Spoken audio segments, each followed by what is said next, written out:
going to say, how many do you fit on the bed? Yeah. I sleep with Ruby, who's a Jack Russell Crosser Cavalier, and a Labrador, and two massive mixes.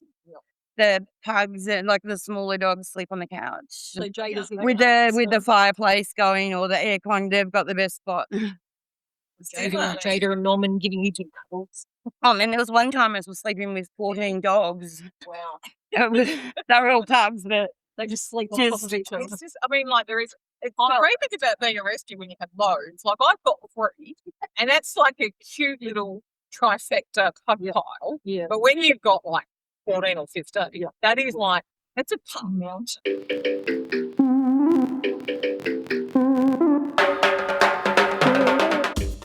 Hello, hormones and puggies! Welcome to the Pug Life Show, brought to you by Pug Parties, because your pug deserves to be the best dressed at the porty. And you can check out the pug fitting, harness and toilet friendly outfits at pugparties.com. I am your host, Honor, and with me for this episode are my puggy co-hosts, the Saffron on the Hill Grumble. I'm sorry, Rosie, Kenji and Buster did not come on this trip. So no studio today. No quiet room. Today, the PUGCAST hit the road. So we went to a working farm, 15 rescue dogs, horses, alpacas, goats, 1 pig, and yep, me right in the middle of it. For the first time ever, the Pug Life Show was recorded in situ at Saffron on the Hill with founder Kaz, volunteer Krys, and the entire Saffron Grumble providing background sound effects. We talk puppy farm survivors, forever fosters, 17-year-old barkday pugs, and what it really costs to give these fur babies their best life. So grab a cuppa, snuggle your floof ball, and come to the farm with us. This is the Pug Life Show, Farm Edition. Well, I was going to say, how many do you fit on the bed? Yeah. I sleep with Ruby, who's a Jack Russell Crosser Cavalier, and a Labrador, and 2 massive mixes. The pugs and like the smaller dogs sleep on the couch. So Jada's with the fireplace going or the aircon. They've got the best spot. Jada and Norman giving you two cuddles. And there was one time I was sleeping with 14 dogs. Wow.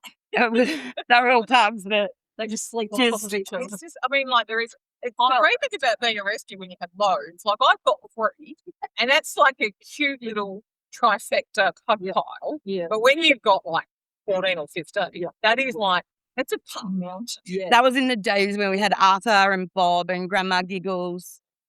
I've still got so many of those magnets left. They were good. Right, so I've got Kaz and Krys from Saffron on the Hill, and we're talking about the amazing rescue that is Saffron. And probably the first thing, and of course, like nobody can see this, but we've got dogs. Kaz is currently cuddling Jada, and Krys is cuddling Jada, and Kaz is cuddling little Shirley, who is. It's so funny. Like I actually think technically she's a white puppy, but she's kind of like a dirty puppy because it's been raining for the last few days at the farm, and it's so. If there's a puddle or a mud, she'll find it. She'll always find it. The crime scene that's been going on for the dogs and worse than mud. It looks like a mud like wrestling. Yeah. Oh, maybe that can be a side business. I know, side business for the rescue. A bit more money coming in. We've got some wrestling puppies. Or put the goats in there because they hate getting wet, and put bets on who's gonna headbutt who out. So like. It's Saffron on the Hill, it's Saffron Farm, it's like a legitimate farm. So not only do we have pugs and dogs, we also have horses, llamas, goats, alpacas, and a pig. Oh, yeah, pig. How can I forget? This is goat. It's incredible. Yeah, I think I've got the goats into the mix. It's incredible. But Saffron on the Hill is a registered dog rescue. So what's the purpose behind Saffron? Maybe that's the better question to start with first. I know it started out as one thing, but it's kind of evolved. Looking after cute little dogs like Mikey with his snuggle too. Yeah, and his human eyes. Oh. Yeah, it started off as a pug rescue, which they're my breed. I had them growing up, and we had pugs. My auntie was actually a pug breeder. how we ended up with pugs. And I was volunteering for Pug Rescue for a little while with Isabel before the current person's doing it. Yeah. And then she left and I helped out the current person. Yeah. And anyway, I just found out that there was a huge need to get dogs out of puppy farms. And not every... This is Krys's law. Oh, well, yeah, years before. But yeah. Victoria now, it's technically a thing in the past. They're really... It's the law. They're really... Yeah, they're really not. That which shocks everyone. Like if it ever comes up, people go, "No, we don't have any." You know, they're gone now. I'm like, they're not. What do you think they're going to do? Go out and get a dog in Woolies or something? That's probably all they've done their whole life is torture dogs and make money off. So anyway, I wanted to. Other rescues aren't overly keen. They have come with a lot of extra expenses. Plus, they're in the rescue a lot longer because they've never been in a house. They've never heard a phone ring. They've never heard the microwave beeping when it's finished. Like everything can be really, some can walk in totally fine, and others, it's a real process. Yeah. Other animals too. Like, some like everything was fine out of this. Yeah. Well, Maria, the big white boy, I've got a video. I really can't even remember it, but it's my voice. It's my voice, and I'm taking the video for another one of our volunteers, Maxine. And I'm like, I just touched him. And he was, and now that guy he'll choose a butt scratch over food, which is not very goat-like, but... And he's saying to me. Yeah, like his birthday present is always just a massive scratch. And if you can actually, because I think we've recorded a butt scratch this morning, so yeah, it'll be on the Saffron Facebook page within the next week or two. Loves but you can see the butt scratch and the look of Maria's face. She almost a hug line. Definitely. Like, because the head did like, oh yeah. Hey, Maria's a boy. That's another story. I know. They love their names, and we love them regardless. Yeah. So let's talk about some of the more longer term members. So I think people who followed Saffron for years know Oinky and Maisie. They're kind of like a Saffron tradition. Yeah. Mascots. Aren't they, with the hangy tongue? And... They've probably been here for... Oh, yeah, definitely out of the dogs. Maybe 10 years or something. Oh, and so why were they unadoptable? Maisie was very blind. They had to go together. And yeah, I just thought they didn't settle in well. So it was going to be even a bigger deal for the person they trust the most to give them up. You just know who, like, as much as like little Shirley loves me and I love her so much, she's anyone's. She would not look back. She wouldn't. She's or food. Like that poodle will eat anything. And that is probably the biggest challenge with the rescue sometimes is that you have, I don't think people understand that there is a forever foster. Sometimes they just, they can't, whatever their background is, how things have transpired and they've come to the rescue. Sometimes they're unadoptable. And so a rescue then has to continually raise money to be able to give them the pug life that they need. And so with Oinky and Maisie, sort of whenever you see them, like, it's just lovely. Like, their favourite position is on the couch, a little patois with each other. I mean, earlier this morning, we just took a little bit of a snuffle, and who was behind me? Was it Maisie? Yeah. Maisie. So, and it's so funny because I've got Buster who's blind and deaf, so I'm not unaccustomed to having pugs in your knees. I was going to say, and knows a pug attachment to the back of my head. And if you stop, Maisie will put her head through your legs, and she will just stand there with her head through your legs.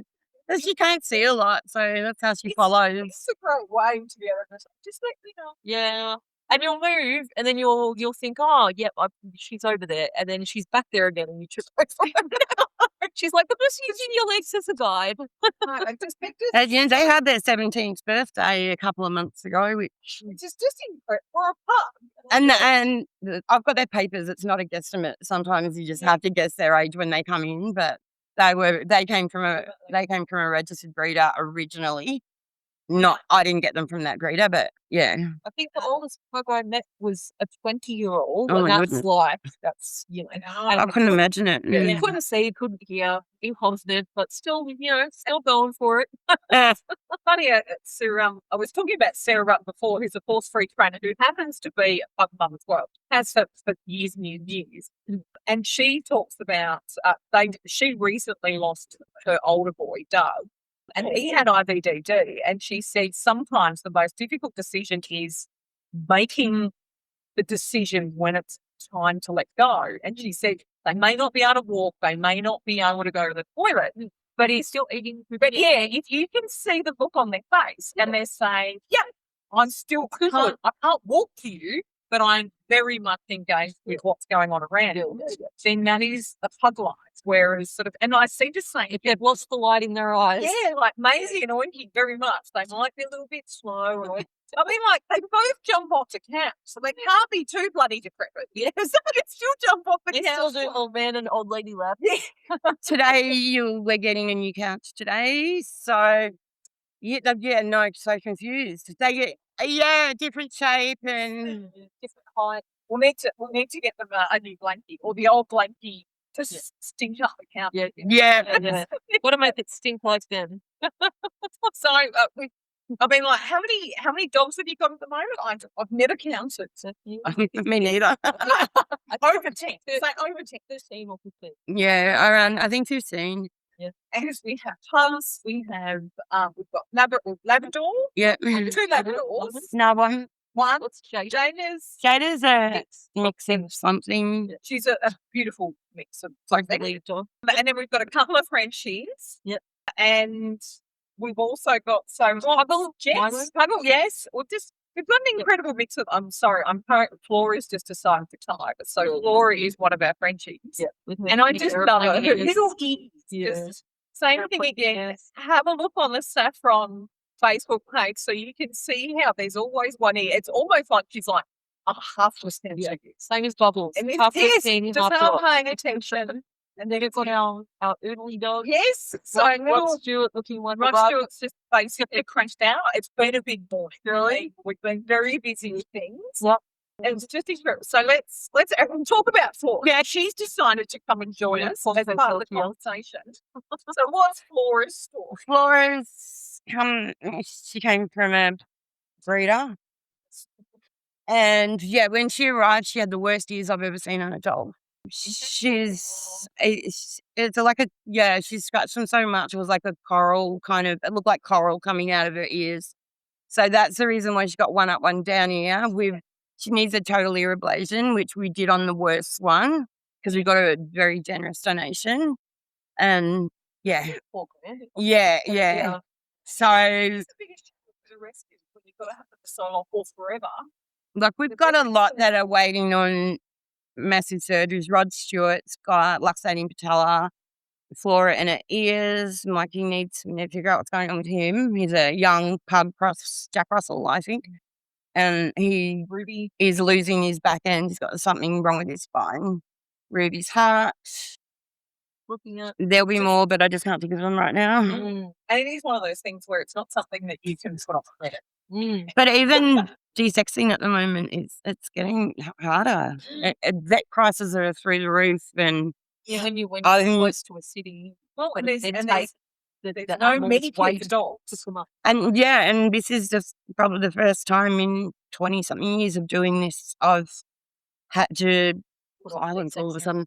Yeah, well, one, put off desexing, but two, I just can't take on. I like taking the dogs that no one else wants, but I can't take on the ones that are going to cost a lot of money because we just don't have it. We're in the same position as a person or place giving them up. So, and that's, that breaks my heart, but And they're not cheap procedures, any of them. God, no. Even some of the smaller things. Yeah. Cost lots of money.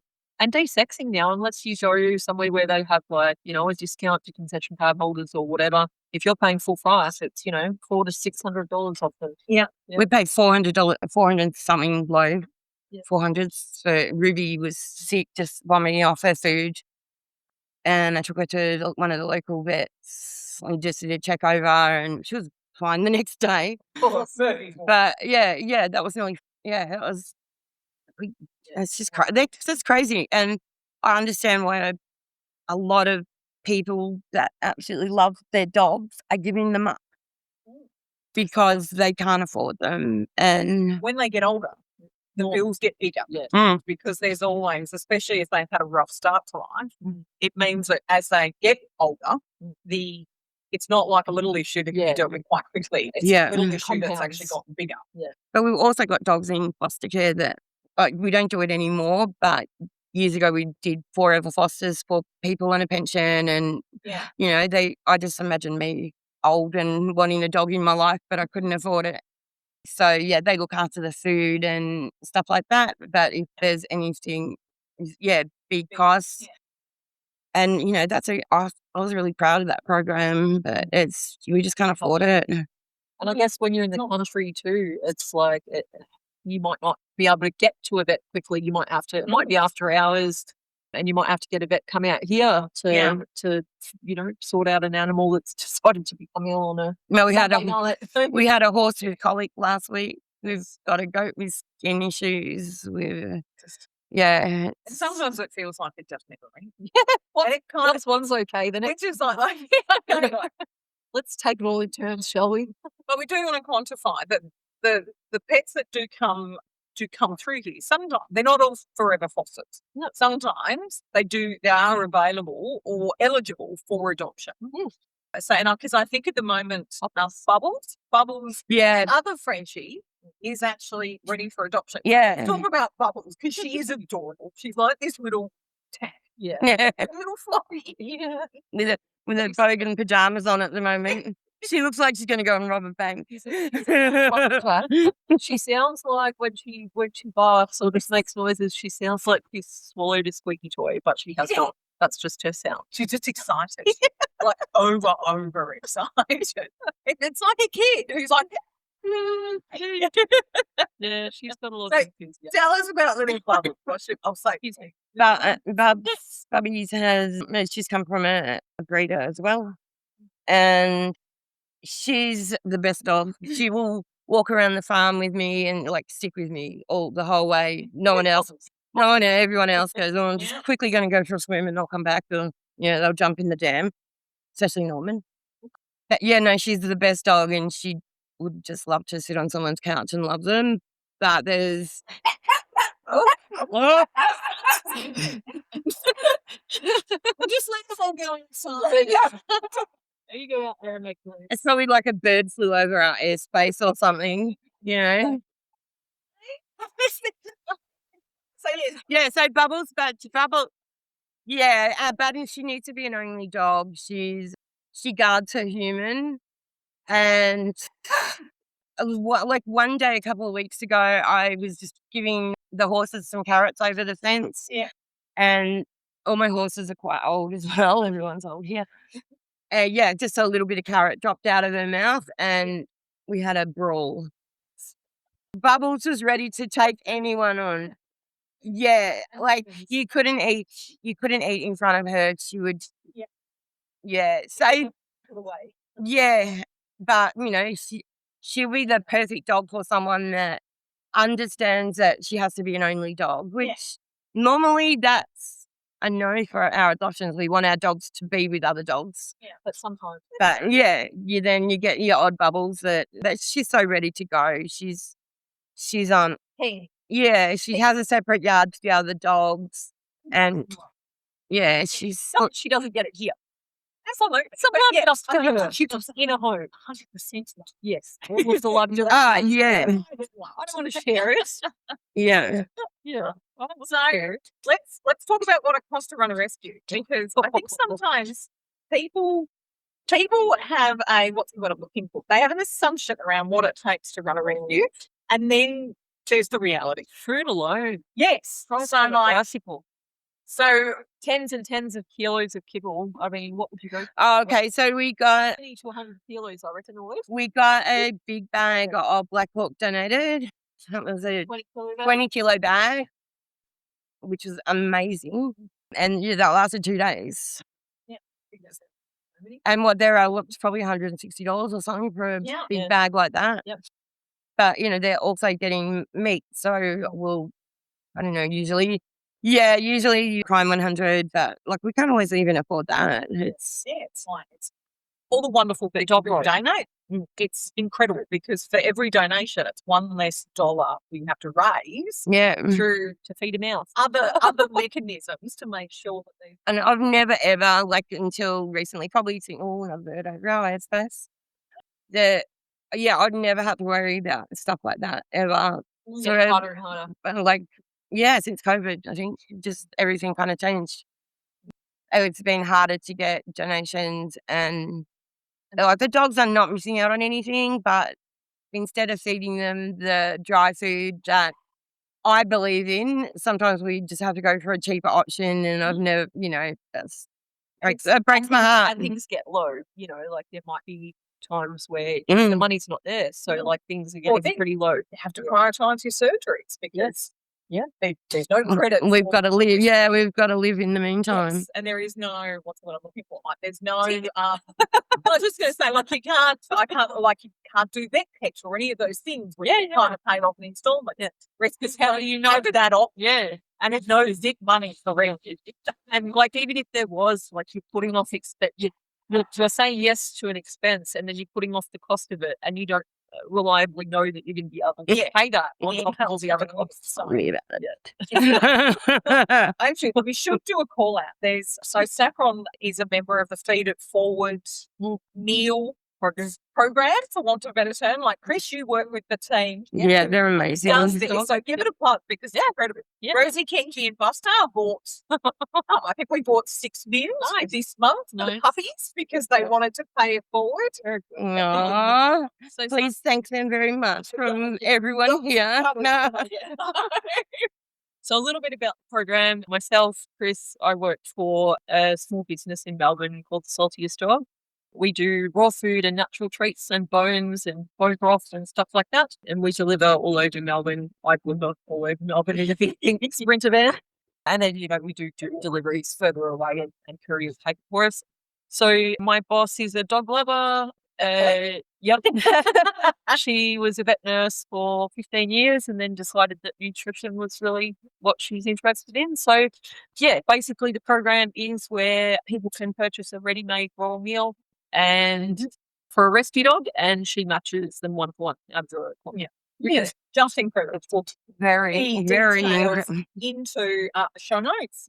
We would never be able to see that. It's such good quality food, but it's incredible. Like we're talking about it on the drive down to the farm. So because we come down for a once a month working bee, so that we can come and check in on the puppies and get puppy cuddles or jumps on or body slams or whatever else. And it's also because we get to bring down all the meals that have been bought by fans, which is great. So as I said, like this month, Rosie, Kenji, and Buster went, let's take our pocket money. Yes. And purchase them. Yes. Yeah. Because they can't, unfortunately, they can only eat chicken because they're all bloody processed foods with soft puppies. Yeah. So it's just because I look at them and I go, very nice. Good. Yeah. Or best quality dog food. Yeah. So it is one way that people who want to help out Saffron, because food is a huge, other than vet bills, food's like the next thing. It really is the next big expense for helping all these puppies until they find their forever family or they stay until it's time to go over the rainbow bridge for want of a better. So of course, one of the other fundraising things that we've got on the horizon. So, and it was the reason why I really want to make sure that we did the podcast because it's 2 weeks away. We have the rescue market, which Great name. Can't remember who come up with it, but we Oh. brainstormed it. Very clever. Very clever. Very, I very thought so, smart lady. yeah. She's not in the room. No, never. Yeah, that was our marketing team. Very often. Yeah. So let's talk about the rescue basket, because it's actually a really good idea. It's it achieves a whole bunch of aims, other than the fact that the intent of it is to raise money for Saffron and for other rescues who are having a stand at the basket. Yeah. So come on, Krys. Everyone hears my voice all the time, so it's your turn. So the idea of the rescue bucket is to have some small businesses that support animal rescue come along and have a stall just to mix it up a bit, and their stall fee goes directly to the rescue. Then we have some spots for other rescues in Melbourne that would like to come along. Their stalls are free for obvious reasons. Not a lot of money going around in rescue. Yes. So yeah, they'll be raising money for themselves. Saffron on the Hill will have a stall with lots of different dog items. Yes. You know, harnesses, leads, fancy dog clothing. We got some very fancy Yes. dog clothing. Lovely donation. Donated lots of different accessories. We'll have a raffle. We'll have a door prize. There's probably a few other little things in the works that's coming up. People Rolling can out. take their dog. Yeah. Oh, yes. Yeah. Absolutely. It's Cass is correct. Yes. Dog friendly, 100%. Indoors, must be on the lead, and it's indoor, undercover in Melbourne. That is really Which is really good. Like all of the rescues that do the circus and Rod Stewart that do it's a break in all of the events in winter. Yeah. So it's bloody cold or it's wet. Nobody wants to go out. Yeah. It's wet. So it's awesome that it's in the summer. Yep. And yeah, I guess it's only a short market too. It's a couple of hours where people can come out and purchase some things and have a bit of a look around, bring their dogs. we want to see your dogs as well. Everyone else. Oh, yes. So where a couple of Saffron puppies will be making a VR And we'll have a coffee cart, so some Yes. coffee and some light snacks. something to keep you warm while you're strolling around. Very important. So we've got treats. Once that we've got, I've been trying to remember. Oh yeah, names. bougie bowl are coming. Bougie bowls are coming. Yes. Yep. Quite key. Bandanas, scrunchies. Yep. Matchy bandanas. Yeah. And all that. Yeah. So we've got human and Puppy attire. wear. Then we'll have Busted paws. and Plus Proud Pet Chat. Proud Pet Slave. Terrible. I'm getting my names mixed up. so little treats and Yes. accessories. Tori. Oh yeah. So Tori's Pet Studio. Yeah. So for anyone who wants a photograph of their puppy, and they're fantastic because Rosie Kinship, Buster have their photos done by Tori. Plus we also have an artist coming yeah, so that you pop-up can get portraits. pop-up portraits. So if you would prefer a Drawn. hands-on, incredibly well done, all at the same time, and I'm trying to remember if we missed a dance. I think that might be That's just about all everyone for now. Yes. We have some more people that probably will be Yeah. signing up. coming on track. And I hear that Lorna from Pop-Up Portraits, after that event, she's going back to the UK for a little while. So Ooh. she'll still be drawing and still doing portraits, but this is like maybe the Oh, last chance it's to just see her in one person. son. Yeah. Oh my god, Before she goes overseas for a bit. that's incredible. And then obviously Saffron will have a stall, and I think there is one other rescue that we've logged in currently, but we're just trying to sort out the logistics, so we won't announce just in case. Yeah. But yeah, and then more to come. So it's 1st of August from 12 until 2 o'clock. Yep. At Arms and Recreation. Yes, in Inverb North. Yes. So, and there is poodles of parking 1 block over in Bunnings. Yes. And the streets around here, Coburg are a bit cozy. Yeah. But yes, there's loads of parking. And of course, the best thing is the Saffron team will be there. Yeah. Blood ourselves. You'll be able to find us because we'll be wearing our Saffron merch, Yep. which people can also buy online. Good So- segue. I know. That was just Yep. So yeah, we started up the merch a little while ago, just trying to have lots of, what do they say, like feathers in your cap in terms of ways to raise a little bit of money. Yeah. So yeah, Das Automat in Melbourne do our merch store. So yeah, there's a heap of stuff on there that people can purchase. and all the profits go to the puppies and the farm animals, I guess. And if you're in Melbourne, you can pick up if you don't want to pay delivery. So there's 4 different stores you can pick up from. Otherwise, they post pretty much anywhere in the world. They do drop shipping. So if you're in the UK or America and you're super keen for a t-shirt, you can get one, which is Very cool. yeah. Chris and I both have t-shirts. Yeah. We don't wear them to the farm. Mine's white. But to be honest, I really didn't think that through well. Mine's But I just black. yeah, you got black, but I had to. My original thought was Chris has got black. I should get the white one, Yeah. so we don't have white. We're like twin. Yeah. Maybe when I come to, But it's like a a red shirt. yeah. Love to keep it glowing. So you will see Chris and I modelling our t-shirts. I've just realised I've got pug snot on. I put my hand on the t-shirt and went, that's wet. So then you feel that slimy and you're like, eye boogies or I know. Oh, I should know. It's on. yes. What are they up to? You have to know who. Or they're having a nap. They're having no. They'll be having some committee meeting, and you know, they're like having a vote on do we get fed enough or not. Do we need to make You know, why don't we get lunch? we're going to write up Demand for an extra meal per day. Oh, the goats do it all the time. It's a very good segue to possibly closing out our conversation and then creeping up. Being like, excuse me, what do you want? Going on? So thank you guys so much for coming on the podcast and obviously talking about Saffron, which Rosie, Kenji and Buster decided this year would be the rescue that they would support. Yes. And they happily, so we are, surprise, surprise, Pug Parties is the gold sponsor for the rescue market, which is why we are plugging it quite heavily because we want to make sure that have enough love and kibbles. Yeah, And it's like food. that's a lot of one of the things that people don't think about when there's events that rescues do. There's a lot of costs, and just to put the event on, so paying for the venue, paying for what else? Paying the insurance, Public liability. Yeah. paying for all those things. So, like to raise money in that kind of environment, you need to spend money. So, thanks to Yes. Donna for paying a lot of our overheads so we can make some money. Yes. Yes. For the No, animals. it's the most important thing, isn't it, Jet? I've just been given a Title, like, not my kid, sorry. My God, so this is the problem when there are so many buttons, so many. It's like, call me whatever you like. Yeah. Give me lots of parts.